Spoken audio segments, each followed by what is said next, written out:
If you ever told me Mami Water was real, like a real thing, I would have laughed in your face, or maybe I would have never taken anything you say seriously again. But friends, this true tale came straight from my mother, and hearing it alone gave me chills that I can't shake off. It changed the way I imagine these mysterious creatures forever. For privacy, I won't use the real name of the village. We'll call it Umueze, but I will tell you, it's in Anambra State, Nigeria. If you haven't subscribed to this channel yet, please support us by hitting the subscribe button, like, share, and share your thoughts in the comment section below. Thanks. Umueze was a small fishing settlement hidden deep behind thick bamboo trees. The villagers lived quietly, everyone knowing each other's names, families, secrets. Fishing was their main source of income. Men would go out at dawn with their nets. Women sold the catch at the market.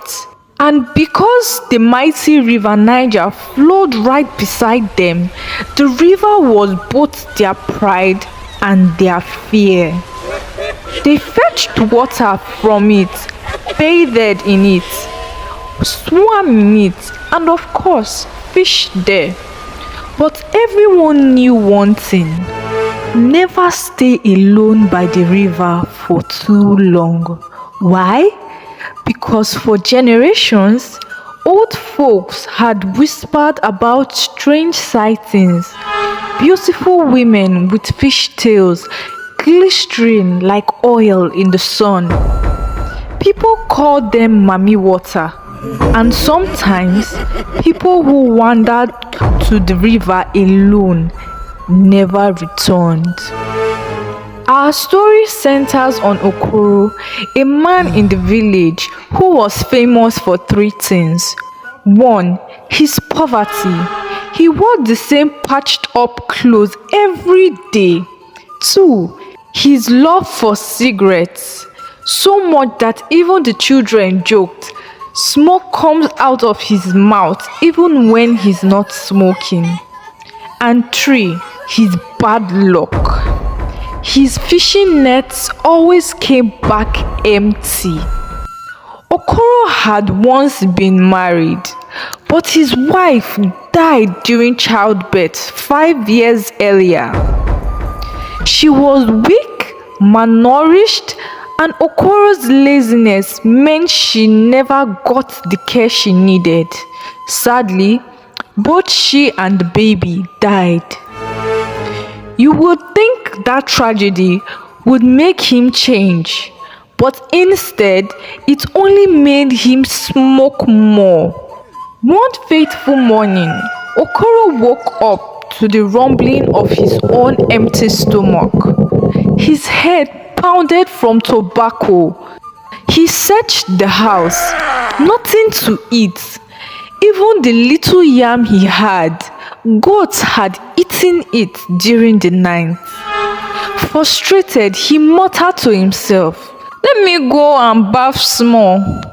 Maybe river go cool my head." It was around 10 a.m. when he reached the river. To his surprise, it was empty. No women washing clothes, no children playing. The air felt warm, heavier than usual, and there was a smell. Not the usual earthly scent of the river, but something sweet, like crushed flowers and perfume. He took a few steps forward, then froze.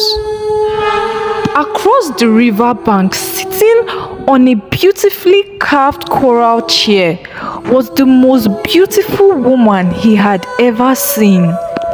Her long black hair dripped water, her skin shimmered under the sun.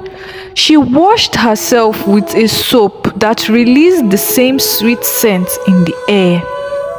Okoro stood there, eyes locked on her. She noticed him, and for a moment, they just stared at each other.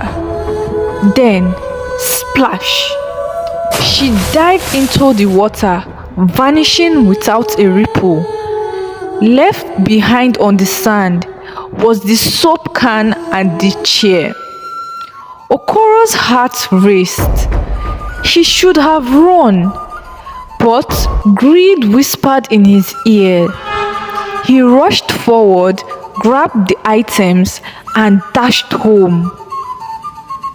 On his way home, Mama Chuka, his elderly neighbor, spotted him. "Okoro, where did you get that chair and soap can? These things are not made by human hands, oh." He lied quickly.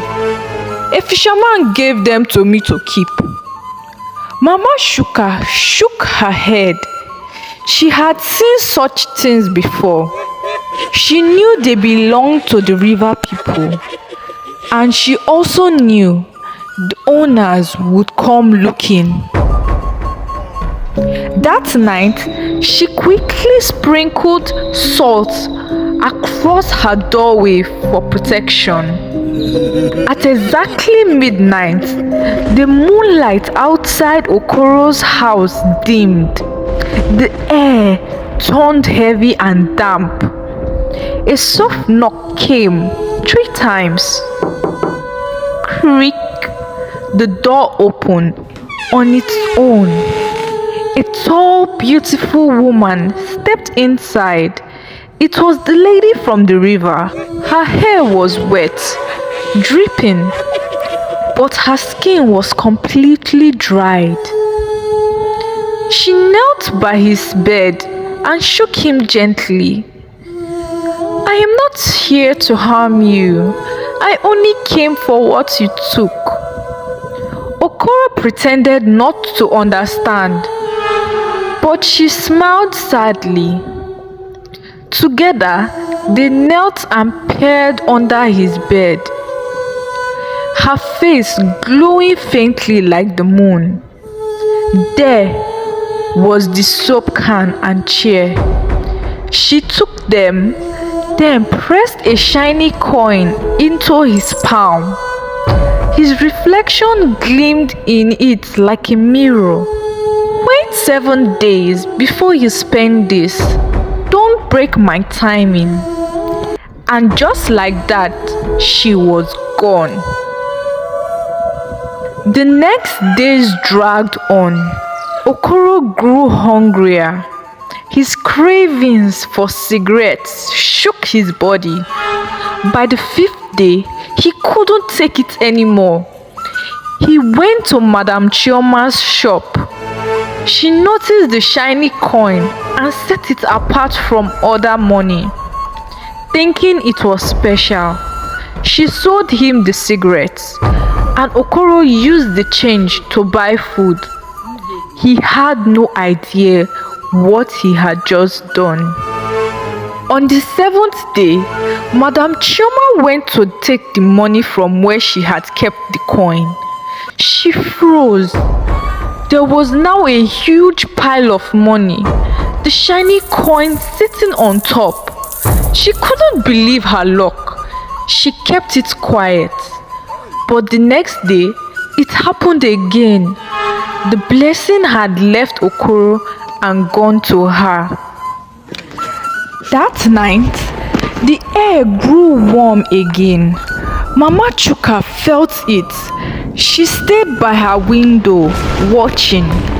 The tall lady entered Okoro's house, this time with eyes like a storm. "You broke the covenant. The blessings had gone to another." Okoro stammered, I was hungry. I needed to smoke. "From today, your shadow will be lighter than your body. You will chase life and never catch it." And she disappeared.